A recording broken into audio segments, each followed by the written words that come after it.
Hello everyone, my name is Liu Jingjing. In this presentation, I will have a preliminary negligence analysis of the Aisha in the grocery store Kadai incident. I will then highlight the main problem issues, explain legal principles concerning their resolution, and draft an application of the law to the cases. I will first get started with the setting overview. The story in question revolves around an incident of Aisha, a frequent customer to Kadai. She falls on a prolonged spill of liquid that had been left on the floor. Witnesses would later testify that various employees in the store knew about the puddle, but they didn't try to clean it up or put down a warning sign, despite knowing how slippery it was. Hence, you know why Aisha broke her foot. So, Aisha sued Kadai for negligence. To begin with, there are a couple of significant negligence elements in this scenario. First of all, whether Kadai owned the duty of care to Aisha as a customer, and whether the store breached that duty by failing to either clean the spill or warn customers about it. And the third is whether this breach actually caused Aisha's injuries. And next is whether the damages she suffered are legally recognizable. And the last one is whether any possible defenses, such as contributory negligence or voluntary assumption of risk, could apply. Moving on to the legal principles, the first element is duty of care. Under the famous neighbor principle from Donahue versus Stevenson, a person must take reasonable care to avoid harming those who are closely and directly affected by their actions.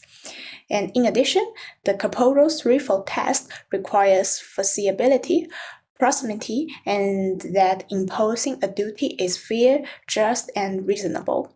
Together, these principles determine whether a duty of care exists.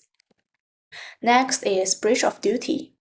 A breach occurs when the defendant fails to meet the standard of the reasonable person. This is an objective test. According to Latimer versus AEC, defendants only need to take reasonable steps to reduce risks, and they don't need to eliminate every possible danger. For example, cleaning spills remotely or putting up warning signs would count as reasonable precautions. And the third is causation.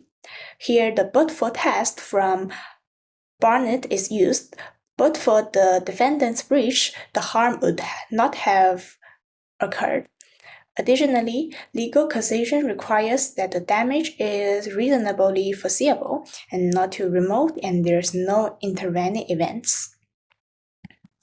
And finally, there are possible defenses. Contributory negligence under the Section 12 of the Civil Law Act 1956 may reduce damages if the plaintiff failed to take reasonable care of their own safety. And on the other hand, the defense of voluntary non-fit injuria requires full knowledge and voluntary acceptance of a risk. So, applying these principles to the scenario, the first is duty of care. Aisha is clearly a foreseeable customer, so the store owes her a duty of care. The store controls the premises, which creates proximity. And next is breach of duty. The facts strongly suggest a breach. The spill had been on the floor for a long time, and several employees aware it, but they did nothing. So given this, a reasonable store would have cleaned the spill or put some warning signs. Since the burden of taking precautions was small, but the risk of harm, especially in a crowded store, was high, so the breach is quite apparent. Furthermore is causation. The but-for test seems satisfied. Without the spill, Aisha would not have slipped. Her injuries, such as the sprained ankle, bruises, and medical expenses, are also reasonably foreseeable. As for possible defenses, there is no evidence that Aisha failed to take care, so contributory negligence is unlikely. And because she was not aware of the spill, so she could not have voluntarily accepted the risk. So volunteer does not appear either. In conclusion, based on this preliminary assessment, Kadaisika is likely to be liable for negligence. The store on the duty of care breached that duty and caused her injuries with no strong defenses available. So in part B of the assignment, I will provide a more detailed analysis with case authorities and comparative law. That's all for my presentation. Thanks for listening.